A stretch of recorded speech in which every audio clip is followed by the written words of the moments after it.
Into another edition of the PHNX D-Backs podcast right here on PHNX. Of course, my name is Derek Montilla, occasionally known as your mayor of this place that we call PHNX. This man next to me is my vice mayor, also your thunderstick, Jesse Friedman. And Jesse, Ken Kendrick made some interesting comments on Burns and Gambo that I think people would like to know about. Yeah, I guess interesting is the key word here. Is it interesting? It's is hard. It real? It's hard to interpret exactly what this means. Basically, what Ken Kendrick said, he described it as an economic windfall that the Diamondbacks experienced as a result of going all the way to the World Series. The playoff teams, everyone who makes it into the playoffs, they share that revenue, and the teams that go the furthest get more money than everyone else. That's how that works. The Diamondbacks getting all the way to the World Series bodes well for them financially. So Ken Kendrick yesterday on Burns and Gambo was talking about that. And he said, yes, he talked about this unplanned economic windfall and how it will allow the Diamondbacks to make not insubstantial investments in the team, which is really an interesting way to phrase that. I love the way you put that. Not insubstantial means nothing. Investments in the team. He could have said substantial investments in the team. Nope, not insubstantial. But he chose the double negative, which I don't know. I mean, maybe he didn't mean that any differently than he would have if he had just said substantial investments in the team. Sure. But yeah, I mean, it is clear that the Diamondbacks, there's a considerable financial gain from how deep they were able to go in the playoffs, and we just don't know exactly what that number is. And Ken Kendrick, when he was asked more specifics yesterday, didn't really give any information. Didn't elaborate further. So, yeah. Here's the thing. I don't think it's going to be anything crazy, but I do think that the Diamondbacks don't need to go out and rebuild a team, right? So insubstantial, investments into the team, not insubstantial investments into the team. Get it right. Got it right. Got to get double negative there. Not insubstantial investments in the team. That I think that could be very good. I mean, of course, it's just lip service for right now until they actually do something. And of course, there is that idea that costs sometimes during free agency are outrageous, where you don't want to pay that much for someone like Ohtani. Is an incredible player. Do the Diamondbacks, are they even considering spending as much money as it's going to take to get him? Probably not. Here's something to be said, though, about that economic windfall, is that's the reason why teams like the Dodgers and the Braves and such, are able to invest so much money in their team, because they make it so far every year that they are part of that revenue sharing from the Yoffs. Well, except for the Dodgers, right? They just get to the NLDS and get bounced every year. Get them, Jesse. Get them. But you know what I mean, right? Again, that's the reason why I think teams can go all crazy. That's the reason why, the owner of the Mets can justify spending what they did, because if they get to the playoffs, then a big part of that money they invest into the team comes back to them as part of the distance that they make it. But yeah, absolutely. I mean, I can attest to this just in small ways. We all know how fast those games sold out. We all know how much the tickets were for the game. So there's an economic windfall just here in town based on the fact that this team went that far. Obviously, we all saw what the lines at the team shop look like, and how by the sixth inning, those small team shops in between, food kiosks were ravaged, like it was, like there was a riot that went on and there was looting, because even the mannequins were naked. It was crazy. But of course, that is all stuff that comes with the benefit of making it as far as you do. There's a lot of benefits as far as how it expands your fan base, what it's going to do for ticket sales and such next year. But the big part of that is the television revenue there from their long playoff run. Yeah. And the $1 million question here, which we still don't really have any answers to, is what's going on with the Diamondbacks TV situation. Yeah. We don't really have much clarity there, right? We know that Major League Baseball stepped in and took over the broadcasts, for this season.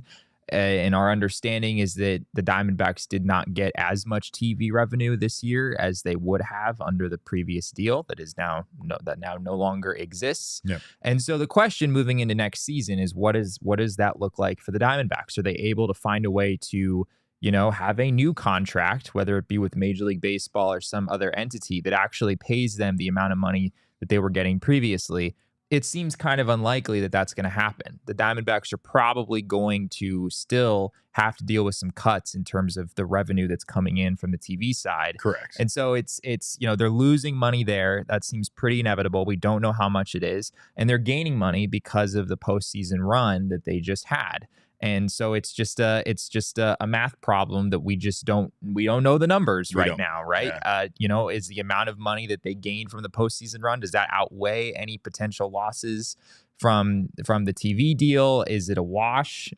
We don't know the answers to those questions. We do know that MLB was obligated to pay the team 80% of what they were owed by Bally Sports for this regular season. Right, run, but that doesn't necessarily carry into next year. Correct. And not only that, but again, even if it does, that's still just 80% of what they were receiving. And I mean, there's something to be said about the fact that the Bally's deal wasn't great. Part of the reason why Bally's went the way that they did is because they overpaid a lot of these teams for their TV rights. They didn't get the streaming rights. Like what we're seeing right now with the Suns, I believe the Suns have a package where I think you can pay $110 to stream Suns game everywhere. Yeah. But they're still also available, on TV, right? So it's for free. Is still incredible. Right. But don't expect the Diamondbacks to do that for anyone wondering. No, not at all. But it's here locally. It allows them to control their ad revenue that they receive from it. And there's also the idea that there are a lot of Suns fans, a lot of places, and now that $109.99 that people are paying to stream it because they don't live here in town and can't get Arizona's family are, paying for it because they live elsewhere. I do know, I believe Arizona's family is like one of those channels you can't like stream on like DirecTV and such like that. So there's things about it that I think you can. Okay. I'm pretty sure that they directly on their, I think maybe on their website. I'm just being like on third party services. Like if I go to DirecTV, it's not available as like a channel to watch the same way other channels are. I'm not. I think the Suns were trying to find a way to make it so that if you had one of those streaming services that it works. But yeah, I'm not totally aware of which ones it's available. Sure. But I mean, yeah, there's a lot of things for the team to figure out, obviously, but they are out of that contract. So on the flip side, this could result in them maybe making a deal that's even bigger. We don't really know that right now, or how that business, that end of it is going to go down. So that's still a developing story. We also have news on another developing story, which may or may not be breaking news. I know a lot of people are talking about it right now after the World Series, but according to a source of ours, renovations are in fact happening at Chase Field right now as we speak. It would mean that all signs are still pointing towards the Diamondbacks staying put at Chase Field, which is not confirmed. This is purely speculation based on the fact that there is, after the World Series wrapped, some renovations that appear to be going on. They according to a source, they started on the building actually on October 2nd, and they were kind of minor things that they were doing during the playoffs and such. But we are being told that LED lights are possibly going in. No confirmation from the team on that, but we did have Derek Hall telling Arizona Sports 98.7, I think about a month ago or so, that they were working on possibly adding an additional air conditioning system, which right now the air conditioning system is a centralized system that is shared by several venues downtown, which blows my mind. It's crazy. There's like an underground chilling system somewhere in downtown. There's like a guy they call that's sitting in the seat, and they're like, "Hey, what's happening?" And he's like, "I'm giving it all I got. It's 119 degrees out there. What do you want from me?" Right? But I don't know if that's going to result in that system being independent simply for Chase Field. I think that was the idea, for the D-backs to have their own unit so that they can, they can control whatever temperature. They can set the temperature to whatever they want it to be inside the stadium. Obviously, there were, some issues with Merrill Kelly and, his comments about it being a little bit warm and humid in the stadium when he was dealing with those cramping issues. But yeah, they did. I also should point out that they did put in a new paper towel dispenser in the press in the press men's box. bathroom. Finally, it was so good. So the renovations are well underway. And they fixed that wall, the wall that wherever that leak was in the wall right there. I don't know. We're getting into personal business here, but I guess I want to hear from you guys. What do you guys want to hear? What do you guys want to see fixed the most at Chase Field? Elise says, please be the roof and AC. I think that's the two biggest things to address because yes, we want that roof open as much as possible. And they used to be able to open it mid-game, and now they can't. So, like, let's get that fixed. I would love to see some LED lights. So if that's, in fact, what they're putting in, I do understand that some of those can lights have gigantic light bulbs that are about as expensive to replace as the out-of-town scoreboard light bulbs, and some of them are kind of rare. So I think that they might be having issues in regards to replacing some of those, which, again, all signs point to putting in an LED system being probably cheaper in the long run than continuing to try to replace old stuff like that. And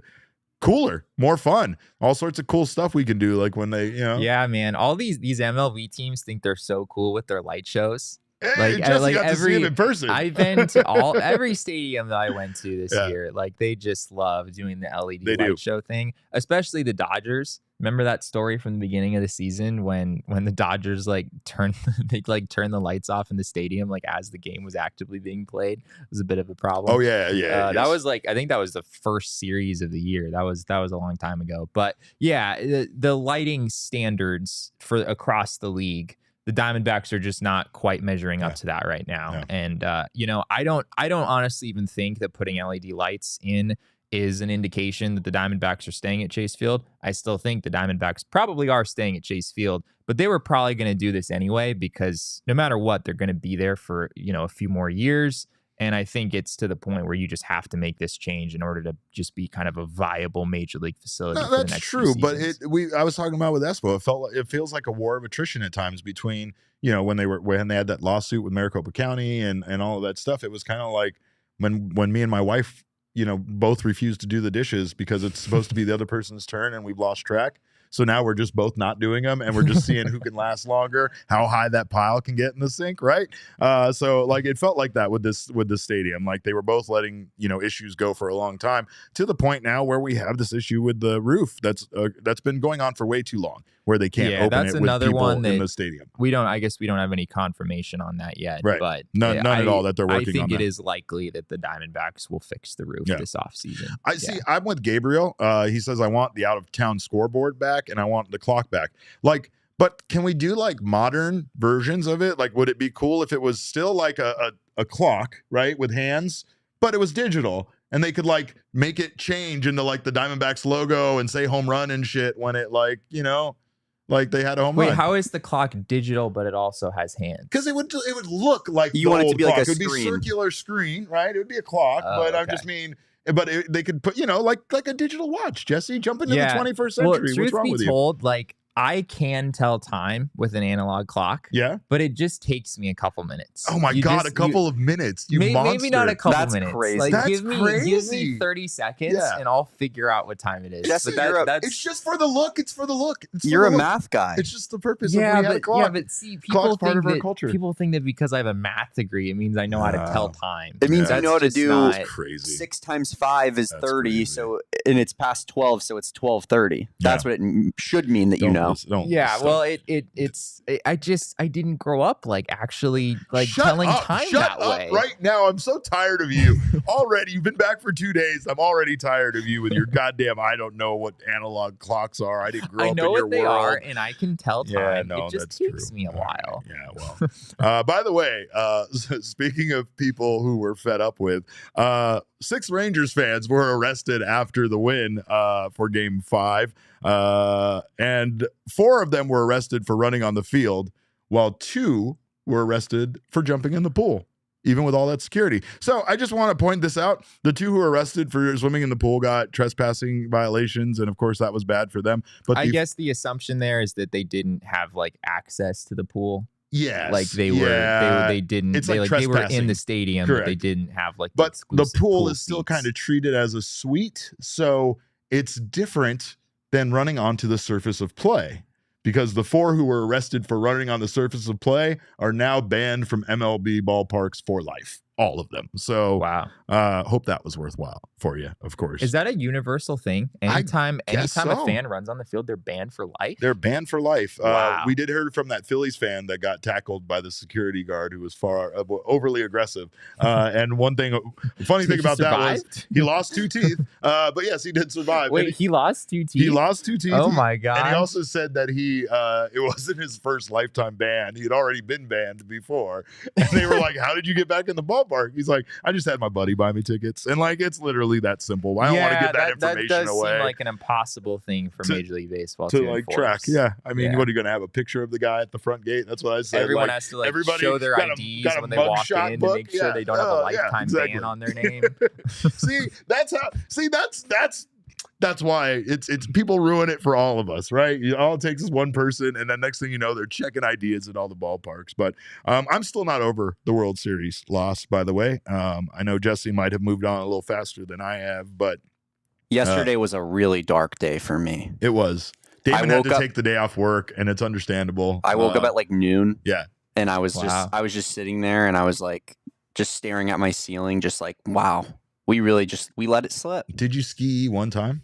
No. And remember when Patrick skied us after we got eliminated? Yeah. And we both looked at him and said, do not that's ski not the time. us. You don't ski us after elimination. That's absolutely not the time for that. But of course, we do have some more footage from the clubhouse. Jesse was there for the final media availability yesterday. And of course, you talked to Zach Gallen about tinkering potentially with his pitch selection, or yeah. Exit interview day is interesting because players just kind of show up whenever to just clear out their lockers. Sometimes and whatnot. They don't even come, right? Sometimes they can have their stuff sent to them. I think some players had maybe cleared everything out the night prior, so there's not usually that many guys actually in the clubhouse, but Zach Gallen was one of them.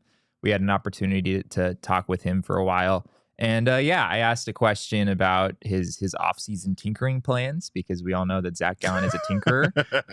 And he gave a pretty funny answer to this. So before we play it, I will warn you, there are clubbies who are like taping up boxes in the background. It's moving day. So this was, so you're going to hear some background noise that is not ideal, but I think you can still make out what Zach Gallen says. So let's go ahead and roll it.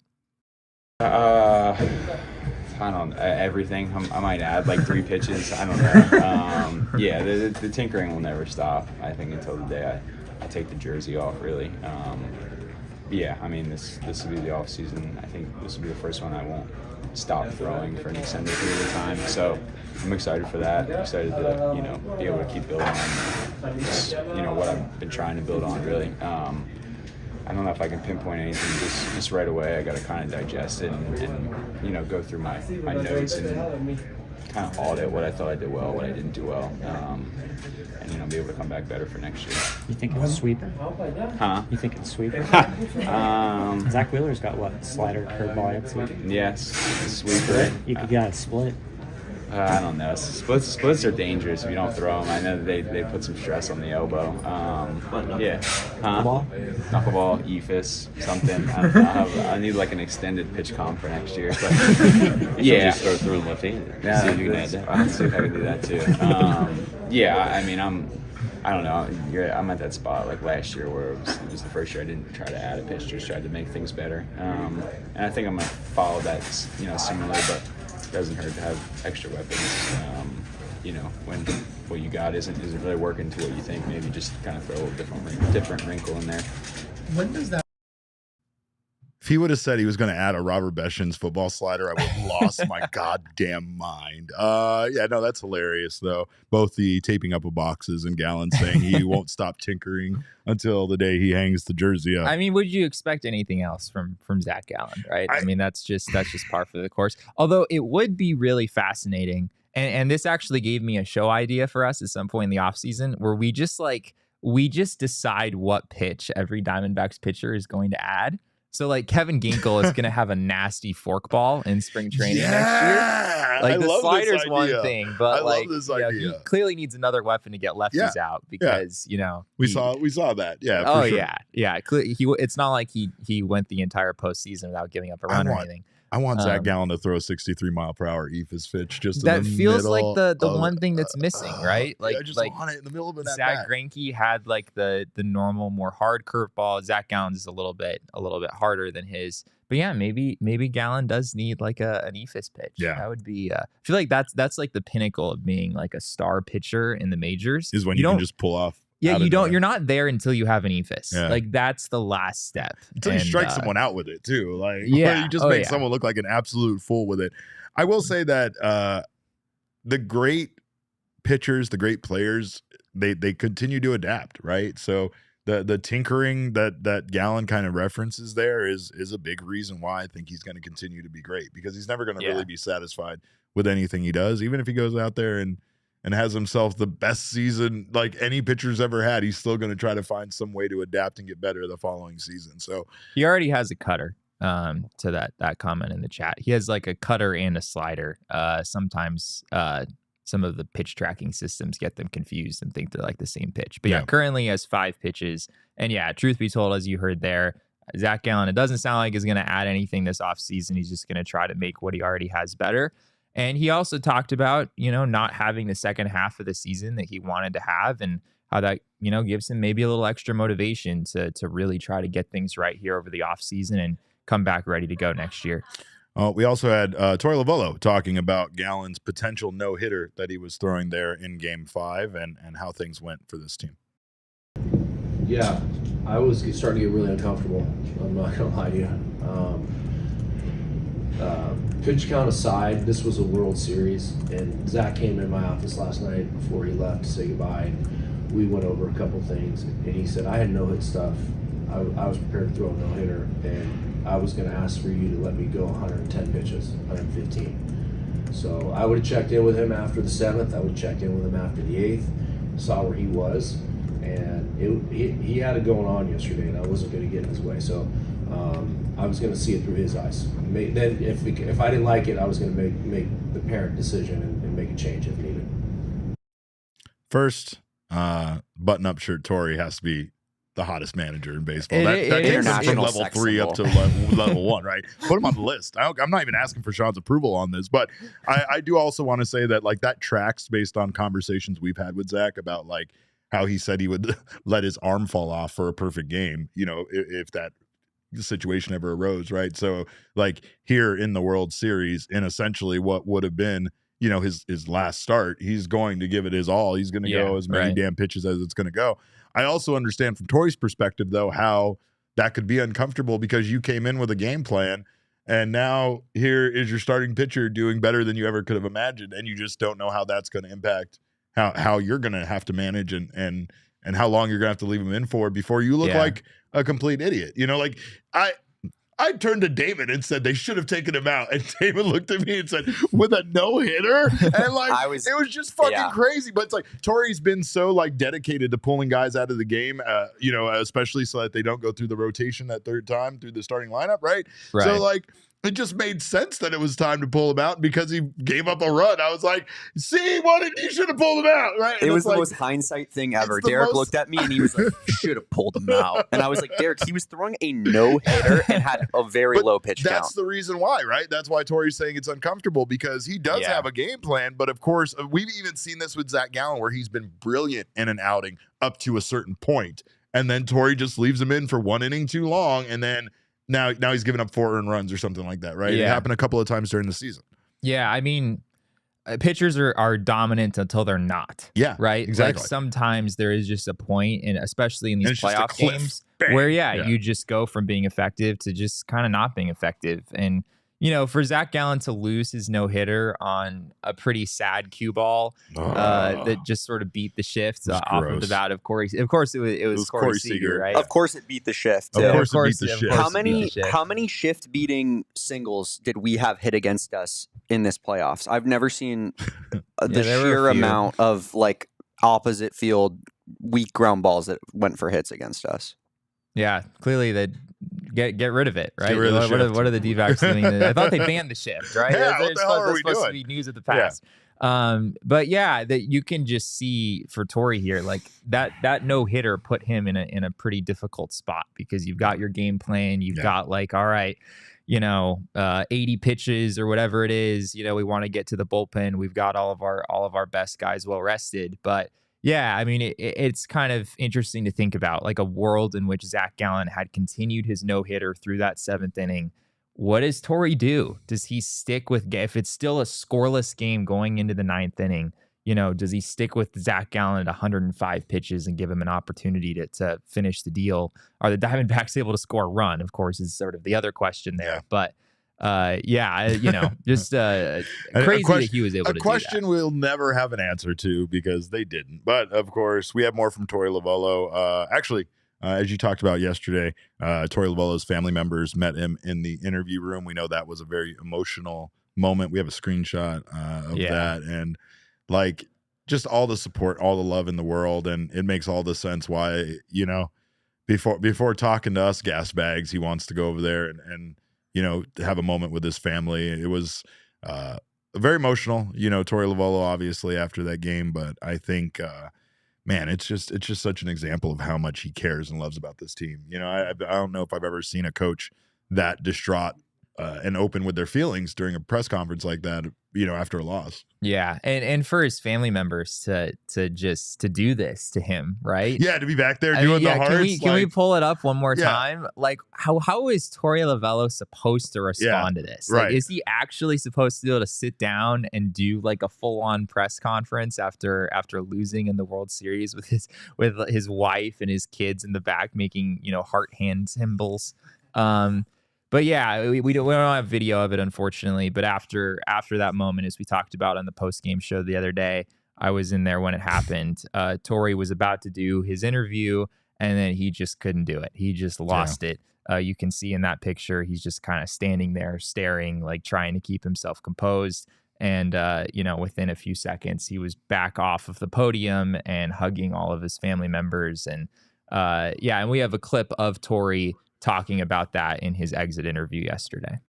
What was that like for you guys? Yeah, that was brutal. That was an emotional moment for me. I'm an emotional creature. I try to hide that from you guys and try to be a tough guy. But I know you all know deep down that I can break down with the best of them. And, I was looking for some support emotionally, and I think I didn't say it to anybody, and I think my wife knew that,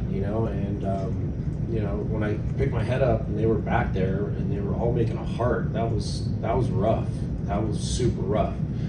But it was my favorite moment of the postseason. I loved what happened between the white lines, but that when my wife asked me last night on the ride home and all the kids were in the car, I wasn't making it up when they asked me what was the best moment of the postseason. I said there was 50 unbelievable ones, but one that took it over was what you guys did for me and acknowledged what we're all going through, and they just loved me up at a very critical time. It's such a vulnerable moment. You feel so broken. You feel such like you let people down. You feel like you let them down, the fans down, the team down.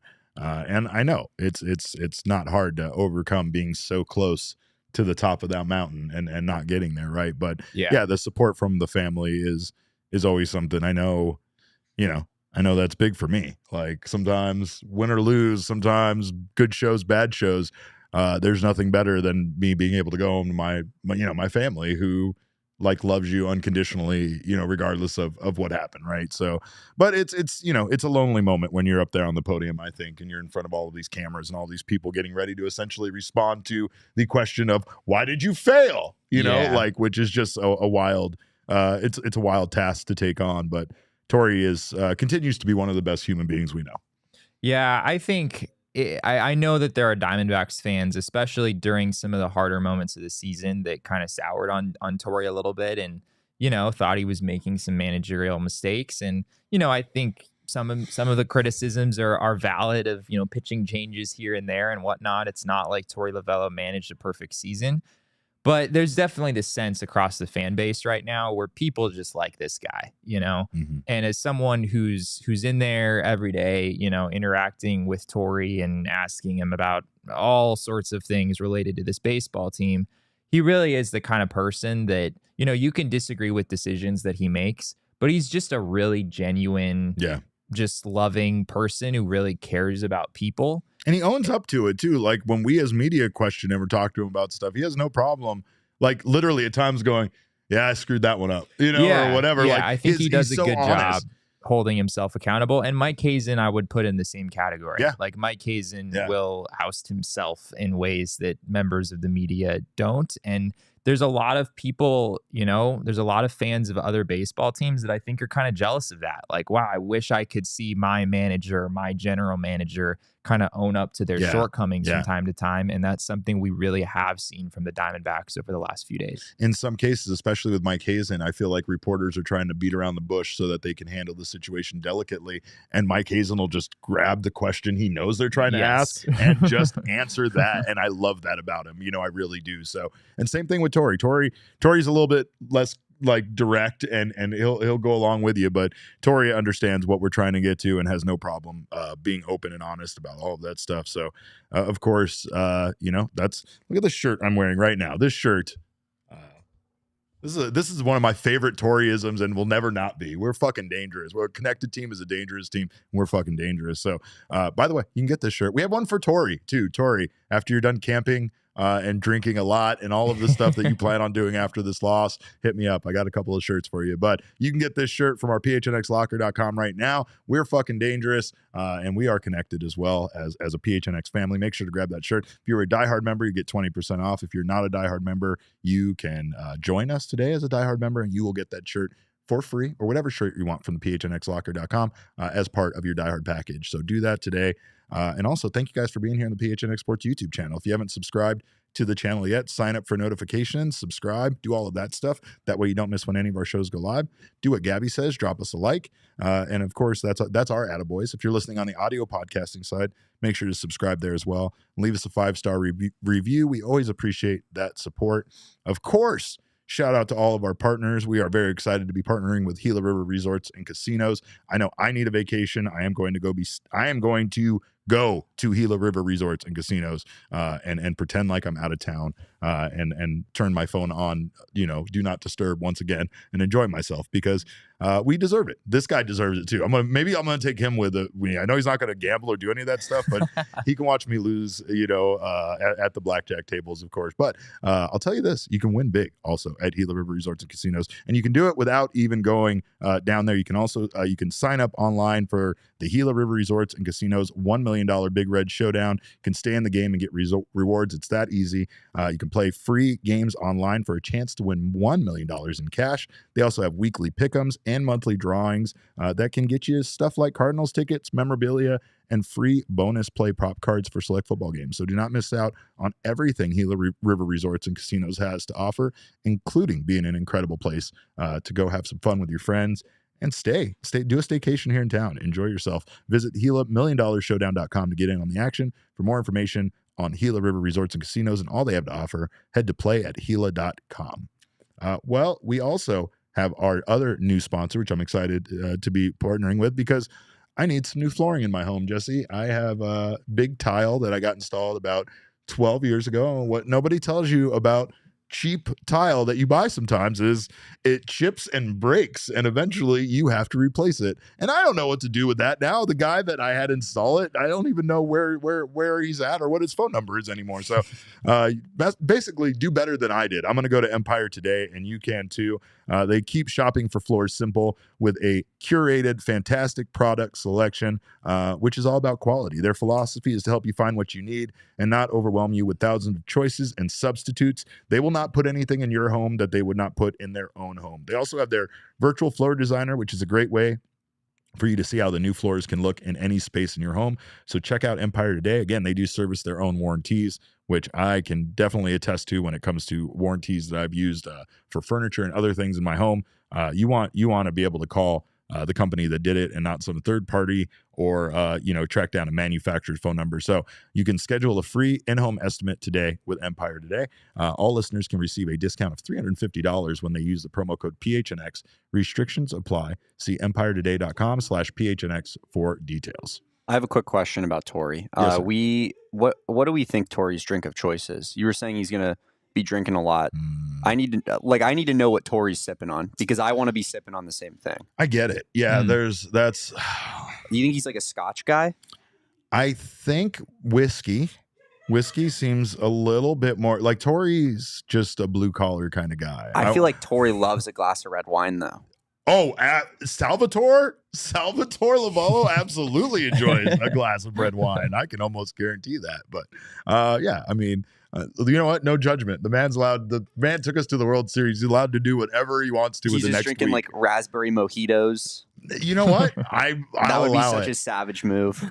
I'd be pounding margaritas on a beach somewhere like I won the World Series, even though I didn't win the World Series. Because why not? Plan that trip anyway, Torey. You deserve it. But you did say you wanted to go camping. So Gabriel says Twisted Teas. That's probably accurate. Just drinks like a frat boy. Yeah. He's just doing keg Four stands. Locos. Just Four Locos and doing keg stands out of a Bud Light keg, somewhere right now. But we do have some awards to talk about, which we knew were coming. We knew that this Arizona Diamondbacks team was an award-winning team, and we knew one guy in specific was not going to be unincluded in all of this stuff. Corbin Carroll, who is your shoo-in for Rookie of the Year for the National League, has been named the MLBPA Player's Choice for National League Outstanding Rookie. No surprises there. Could you imagine if it was like James Outman or Ellie De La Cruz? Damon would have sent the angriest email to the MLBPA you've ever seen written in your life. Much more than an email. I almost threw up at just the thought of James Outman right there. Yeah, I mean, obviously, if Carroll doesn't win Rookie of the Year, burn the whole league to the ground, right? Yeah. But yeah, Carroll is a finalist also for the MLB Silver Slugger Award, along with his teammate Ketel Marte, which I don't know if either of those guys are going to end up with the Silver Slugger, but I do think that there's definitely there's definitely a case to be made for them, but there's also a case for Luis Arraez, who had a 133 OPS plus and hit 350 plus all season long. Yeah, he has it's Arraez, Ozzie Albies of the Braves, and then Ketel Marte. Those are your three finalists at second base. And yeah, I mean, OPS plus, Luis Arraez is at 133, Albies at 124, Marte at 128. So Arraez has a slight lead there. But yeah, I mean, it's the 354 batting average. I don't see how anyone is gonna beat Arraez, given that he led the league in hitting, and he didn't hit 400, but 354 is still pretty dang impressive. So for as great of a season as Ketel Marte had, I don't think he's going to win a Silver Slugger. We also have Corbin Carroll, who is going up against Mookie Betts, Ronald Acuna. Yeah, those guys are both going to win. Just going to win. That's it. That's 2 of your 3 spots. Yeah. And then you got the final spot. And Carroll should be in the mix, right? He had a 134 OPS plus. Other guys who were in there: Juan Soto, Cody Bellinger, Kyle Schwarber, and Seiya Suzuki. Those are all of the finalists. I think Juan Soto is probably going to come away with that third spot. He had a 158 OPS plus. Even though, I mean, it's funny because I feel like talking with people around the Padres, or I don't know, people don't have like that positive of a view of Juan Soto right now. It just seemed like, I don't know, somehow people are trying to tell me that his like 950 OPS or whatever it was kind of like empty calories and like didn't really help the Padres score runs. I don't know if I really believe that, but at the end of the day, the stat line is better than Corbin Carroll. He's probably going to get that third spot. Little bit of like maybe game 4 where like the score looks closer than it actually was. Yeah, right? I guess. Like, where Juan Soto might be getting those numbers in, but it's in losses and in situations where he's not really driving in a lot of runs or making a huge impact on his team's ability to win, but still hitting the ball well. But we also have some defenders that could be getting some awards. We have Gabriel Moreno, Christian Walker, and Alec Thomas, who are all Gold Glove finalists. And even that situation isn't super great for instance, like center field. Alec Thomas is going up against Brenton Doyle, who is in fact going to win the NL Gold Glove. For center field. I mean, like, there's no doubt. I would think so. Yeah. I think we talked about this like a month ago.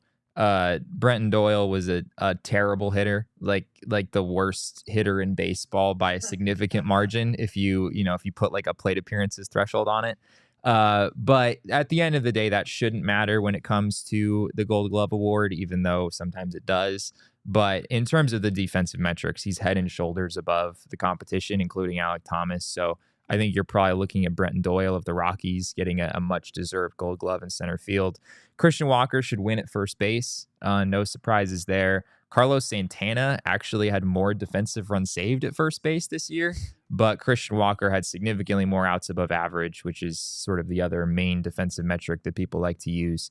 So yeah, I think it doesn't just come down to the metrics, of course, right? I mean, these are voted on by actual coaches and managers and whatnot around the league. So they're not just going to stare at all the numbers, but I think there's a good chance Christian Walker comes away there. Catcher is interesting. I think Gabby Moreno and Patrick Bailey of the Giants, it's probably going to be one of those two guys. JT Realmuto is a finalist just because he's JT Realmuto. And he has to be there. Robotically, he's just a finalist every year. Even doesn't matter what his numbers look like. His defensive metrics were actually not very good Guys, this year. He was injured all season. Yeah, I know. We just put him in anyway. JT Realmuto could play 12 games next year, and he'd somehow still be a finalist in the Gold Glove race, I'm convinced. But yeah, Gabby Moreno against Patrick Bailey is interesting. Patrick Bailey has a substantially better numbers on the framing side of things. Gabby actually grades out as a below average framer, whereas Patrick Bailey grades out as like the best framer in the sport. Yeah, but meanwhile, Moreno's arm is incredible. Yeah, right? Moreno beats Bailey in the other things. So he had the best arm, right? Catching runs above average, throwing runs above average. Defensive runs saved. Baseball savant metric, he comes out on top there. And yeah, overall defensive runs saved. Gabby Moreno led all major league catchers. So there's a strong case for Moreno. I think he should win, but a lot of people really like Patrick Bailey behind the plate as well, and I can understand why. So that one's going to be interesting. Yeah. Obviously, we know Zach Gallen fell out of the running for Cy Young candidate. He was there as candidate for most of the season, but that kind of ended as things took a turn on him there towards the end of the season. But yeah, I do have one thing I want to talk about, and that is our guy Torey, who we were just talking about, NL Manager of the Year. Yeah, what do you think? What are your thoughts on that? Manager of the Year, we've talked about this. It's stupid. None of us know. Like, this award is dumb. But at the end of the day, Torey is clearly done. Torey clearly did a very good job with the Diamondbacks this season, taking a team that was not at all expected to, go as far as they did. Even in the regular season, winning 84 games was an accomplishment. I don't think it's a guarantee there for Torey. I expect he should be one of the finalists there. But Skip Schumacher of the Miami Marlins has a strong case, taking, Marlins finished with a better record than the Diamondbacks when all was said and done. Their expectations might have even been lower. Has it already been voted on? Sorry to interrupt you, but has it already been voted on? Would the postseason to be taken into consideration strongly here based on what they did in the postseason? Yeah, I think it's a regular season award. So yeah, I guess I'm saying I think it probably has already been voted on, but I'm not entirely sure. But I do believe it is a regular season only award. Yeah, okay, because that changes things substantially as far as Torey's chances. But I have one piece of evidence, I think, that clearly illustrates how important Torey's managerial skills are. Damon, would you mind? What's up, everyone? It's Torey Lovullo, manager of the Arizona Diamondbacks. Thanks for checking in. Hope everybody's doing great. It's time to kick off happy hour. And Clue Haywood says it's time for Friday beers. Friday beers time. Friday beers. That's my manager. That is my manager. That is it. Didn't he make that video like 3 years ago? I don't care, Jesse. I don't care. It means every Friday I can drink beers because Torey said I could. That's what it means. Derek is ready to declare Torey Lovullo the NL Manager of the Year for the rest of his managerial career because of this cameo video that he made 3 years ago for Clue Haywood. Also because he's very nice to me and I enjoy his company very much. That's another reason why. I think Torey's just the because best he took this goddamn team to the World Series. What are we even doing here? This man is a genius. His coaching staff deserves to stay. He deserves to stay. He deserves all the awards. They all deserve all the accolades. They're incredible. Torey should win Human of the Year. Human of the Year. Why not? Time Person of the Year. I'm down for it. I don't just. Are there some kind of metrics? Do we have metrics for Human of the Year? We don't need I need analytics. We don't need numbers. It's love. It's an equation. It's love times 9 divided by innings pitched. That's the way it works. So, but I'll tell you one thing I love. Of course, is our set decorations. You can't see Jesse Jr., but he's down here, I assure you. And so is all of our wonderful FOCO bobbleheads. And we thank them, of course, for making our set look incredible. They're tiny works of art and everything that they have to offer. FOCO is a leading manufacturer of sports and entertainment merchandise. And of course, they have all of the incredible stuff for you. World Series Get it while you can. There's still some limited edition bobbleheads over there that you can get. FOCO does have the best officially licensed gear for all sports and fandoms, and of course, right now, get your little tiny works of art. Some of those are limited edition, numbered, and incredible. You also have all sorts of NL champion merchandise you might be able to pick up on there. So of course, make sure to check them out. FOCO always has our back for Arizona sports, and they have yours too. Get the best gear around by visiting foco.com and using code PHNX. For all non-presale items, use the code PHNX and you will receive 10% off. Also, tickets for events. I know there's other stuff happening. Baseball might be over, but there are other concerts. There are other shows. There are specifically other sports teams that need your support here in town. So make sure to check out Game Time. It's the best place to get last-minute ticket deals. And, of course, it's the fastest-growing ticketing app in the country for a reason. Why? Because it's so aesthetically pleasing. No, it's not just that. It's because they have the best deals, and you can get those deals last minute, especially when you got that FOMO. We got FOCO we talked about earlier. Now we're talking about FOMO, but that fear of missing out, making sure that you don't miss out on all of these great events happening around town. It's this time of the year. This is when the weather is beautiful, events are happening, and you can get the cheap tickets for those events at Game Time. Snag the tickets without the stress with Game Time. Download their app. Create an account and use code PHNX for $20 off your first purchase. Terms do apply. Again, create an account and redeem code PHNX for $20 off. Download Game Time today. Last minute tickets, lowest price guaranteed. Did you see that Suns game last night? I did not. I don't want to talk about that. I lost a lot of money on that Suns game. Reserve that for the Suns show. I am not. No. We're not taking on the guilt of them getting beat by another team from Texas. I'm not doing that. Texas, I think true. Mac tweeted it out. Like, Texas has victimized us this week, and I'm not down. The Spurs are probably the most hated Texas team in all of Arizona sports, right? The Spurs own the Spurs and the Rockets for me are equal, but that's just because I've been around for a long time. Speaking of things that have been around for a long time, Jesse, you want to talk about antitrust exemption laws? No, within MLB? I don't. And truth be told, me and Derek put this topic on the rundown. Yeah, and I was like, you're going to have to explain this to me like I'm 5 because I have no idea what you're talking about. Everyone knows I'm the analytics guy. I like to talk about all of my stats and things. And I'm the fun guy. Derek likes to talk about laws and lawsuits. And enjoy. My background is in bird law, Jesse. My background's in bird law and real estate. But MLB has settled a lawsuit with two former minor league teams. If you guys remember, in 2021, before the 2021 season, MLB decided to reduce the number of minor league teams down from 160 to 120. Obviously, that meant 40 teams within the umbrella of MLB now were just kind of hung out to dry to figure out what they're supposed to do with their teams, their organizations, what league they play in, all that kind of stuff. So 4 of those teams kind of got together and individually sued MLB about that. 2 dropped off and 2 kind of banded together. Those would be the Norwich Sea Unicorns from Connecticut and the Tri-City Valley Cats, which are based loosely out of Albany, New York. So these 2 teams sued Major League Baseball, and Major League Baseball has now settled the lawsuit with these 2 teams. Basically, what they sued them for was that, a trial was set to determine whether MLB made improper inducements to minor league teams and whether minor league teams breached their contracts with the former minor league governing body. So I'll let me break the. See, he's laughing. What language are you speaking? Okay, well, here, let me tell you. David is falling asleep. The minor league. Look what you've done. Here's what I'm going to tell you. So when they did make that reduction in minor league teams, MLB took over their minor league system. Prior to that, MLB was actually not in charge of their minor league system.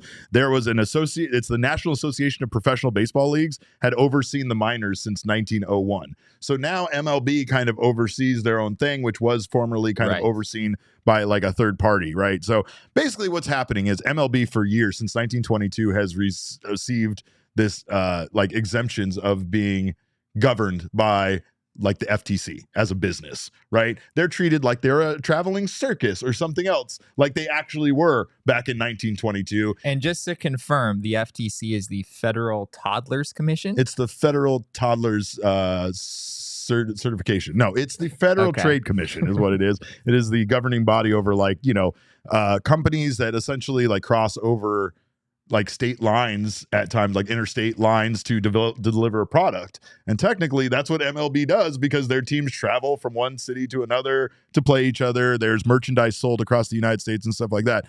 Basically, they MLB settled out of court because if they didn't, this sounded like it was going to go to the Supreme Court. And if it went to the Supreme Court, there was a chance that MLB could lose this antitrust exemption that they currently have had and they don't want to lose for the last 101 years, right? It would just kind of mean that the government could oversee baseball. And I don't know if that would be good for baseball or bad, but it would probably be bad for MLB as a company as far as financially and the oversight that would come with it based on, you know, the government, right? So like settling with these two teams, it's kind of weird because like you would say kind of at face value, why did these two minor league teams have a lawsuit in the first place? Because MLB can just decide at times whether these minor league teams are or aren't part of their, you know, of their umbrella. We see, you know, teams switch what their minor league teams are and things like that all the time. So Yeah. all of that just kind of seems like standard practice. So it does feel like there's something more here about kind of MLB taking over their minor league system and how it could have impacted them overall as a business if this case went to the Supreme Court. Probably would have looked pretty bad for them as well. The only thing I understood about what you just said is about the. No, I'm kidding. It mostly made sense. But yeah, the antitrust exemption seems like the really big deal, and Major League Baseball was sort of like, yes, we're just going to settle this. Yeah, and we want keep this to it go from away. escalating anymore because we don't want that to become a thing. You start picking at it. You start discussing what kind of business it is and how much money they make and whether it qualifies as this.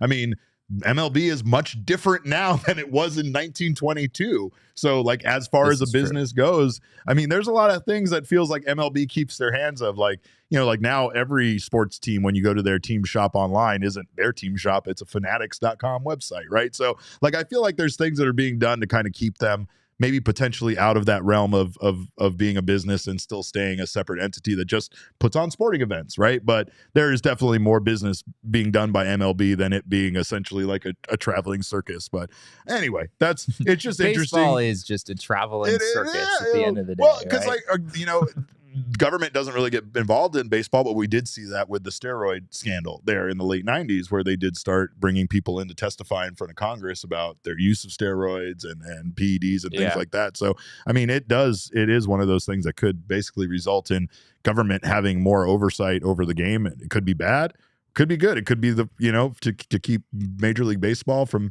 maybe doing some of the stuff they do to the minor league kids that have to make $10,000, $15,000 a year while working for them. I don't know. That's a whole other story. But we do have some information from the Arizona Fall League. This weekend is the Fall Stars game, right? We got the fall. Yeah, the Fall Stars game. Yep, the Home Run Derby. Also the Home Run Derby. Both events are happening this weekend. We had a lot of fun out there with you guys doing that last year. And I just kind of laugh about how different this year was for us versus last year. We haven't had time to take in the fall ball because we were kind of busy with the Diamondbacks World Series run. It's kind of weird the way that worked out. Yeah, we were planning on going pretty hardcore with our fall league coverage this year, but we wound up having, more important things. Spread a little thin. Jesse kept having to go to Philadelphia. It was weird. Yeah.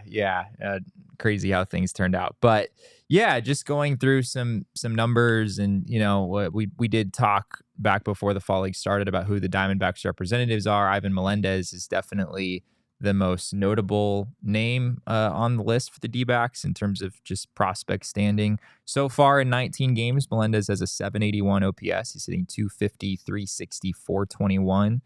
Not exactly an outrageous showing of power like you might have expected to see.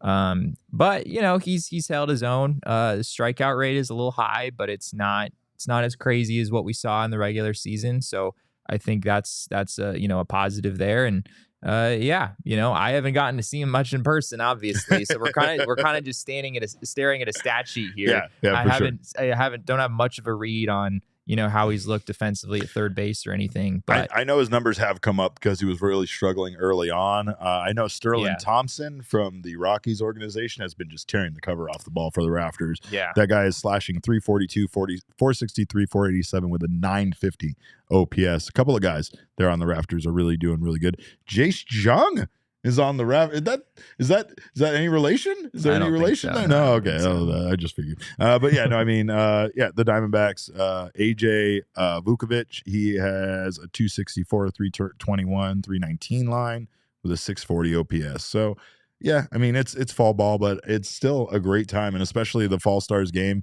is probably one of the best games to go check out if you haven't had a chance to do that. Yeah, absolutely. Yeah, I'm hoping to be there this weekend. And Vukovic, just going back to him real quick, kind of an interesting fall league for him. He's only slugging 319 with that 264 batting average. He only has 4 extra base hits. They're all doubles, no homers or triples in the fall league. He's been playing some center field, so hopefully I'm able to get out to some games and kind of get a read on how he's looked out there. But yeah, offensively, it hasn't been quite what he's probably hoped for. He has stolen 13 bases though, which is pretty impressive. In 18 games, he's 13 for 16. So he's a big guy too. Yeah, he's a big guy who came up as a third baseman. D-backs have tried him in a couple different spots, most recently center field.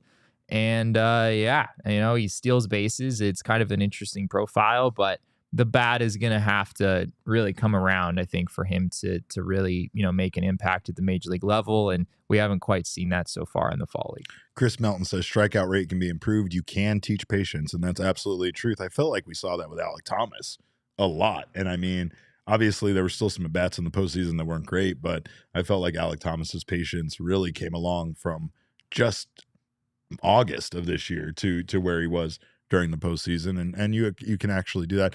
She said Jace is Josh's brother, so shut up, Jesse. You were wrong. Is that true? There's no way that there's two names that are Josh Jung and Jace Jung. Yeah, come on. Jace, what are we doing here? What are we doing? They're definitely related. Yeah. I stand corrected. Good. He absolutely is Good. Josh Young's brother. Yeah. There you go. All right. Well, Chris, by the way, I know some of you may have known about her jersey. I know we talked about it. It did get returned to her. I know you were excited about that. We're going to have Chris on to kind of talk about that because she said it does have a connection somehow to PHNX. Somehow I don't know if we helped get her jersey back or if somebody else did. I don't know if it was a diehard, but we're going to have that story for you here Has soon. Chris ever been on the show? I don't know if Chris has ever Will been Chris on be the making show. her PHNX D-backs debut? She might be. So. We might be. Might have to have her on and make that debut. But Chris is also an expert in the Robert Beshan's football slider, so she can break that down for us as well and see if maybe Zach Gallen can get that into his arsenal. Wrist, throw it like a football. Stiff wrist, throw it like a football. Don't forget. But of course, we thank you guys, of course, for stopping by. Do you have anything else for minor league? Do you have anything else? I mean, I don't check in with you anymore to see if you got whatever else you want to talk about. No, I think I'm pretty much covered. When the fall league ends, we'll come back and kind of do a full on wrap up of how get to some of the pitchers and whatnot too. Yeah, for sure. But yeah, I think Vukovic and Ivan Melendez are the most notable prospects in there for the D-backs, and not a whole lot of news to report on that front. I can't wait to see how the Diamondbacks kind of revamp their farm system, considering how many pieces they kind of took out of it. This year it's going to be. Because I know a lot of their top prospects. I know Brandon Pfaadt was like far and away the top pitching prospect. So it's going to see the how days of the D-backs ranking really high in all of the prospect rankings might be over. Might be if we're over being for honest. a little while. Especially with Drew Jones kind of struggling here early in his career. I think his stock has dropped. Not necessarily for the long term. He looked better toward the end of the season, but yeah, I mean he is Jordan Lawler. He's going to graduate probably pretty soon as well. So you're getting pretty close to the point where it's sort of Drew Jones, and then I guess Tommy Troy would still be, near the top of that list. But the system is thinned out considerably given all the guys who have graduated. Is that not a sign that we're kind of transitioning over into a phase where the major league club is becoming more competitive and they're planning on it being a more perhaps sustained kind of success level at a major league level, especially with the investment that they want to make in the team? I think so. But at the same time, you can theoretically, when you've got one guy graduate, you've got another guy coming in to, take his spot and take that spot and kind of keep things moving along. So, it'll be interesting to see the D-backs draft class this most recent year, or I guess this most recent draft back in June.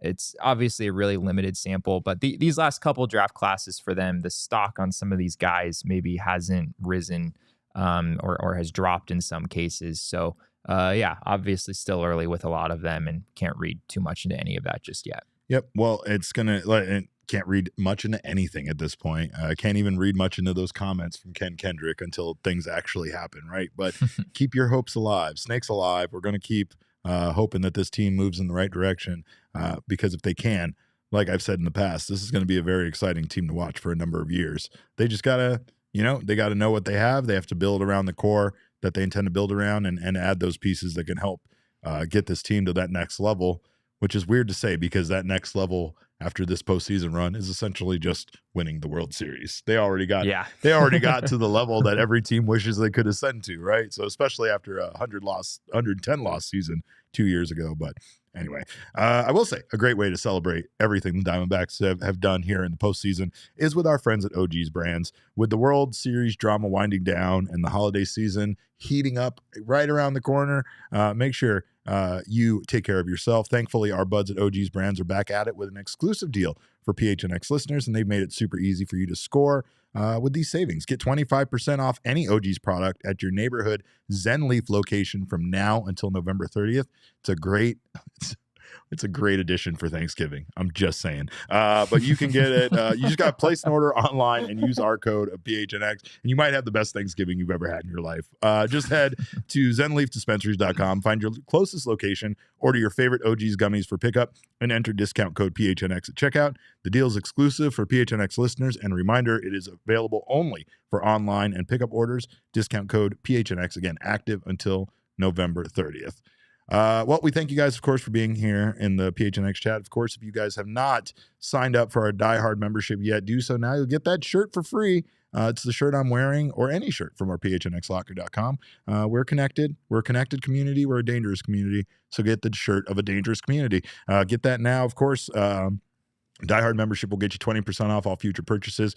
You also get access to discounts from our partners, Jesse's newsletter, and all the newsletters from all of our writers around here. You also get exclusive access to our members-only Discord lounge and so much more. So please sign up today, join us, and become part of that family. You'll get your free shirt. You get your free shirt every year that you're a Die Hard member as well, too. So make sure to fill up your locker, your drawer with all of our merchandise, because we have some pretty great shirts, I got to admit. I'm a little biased, but I kind of like them.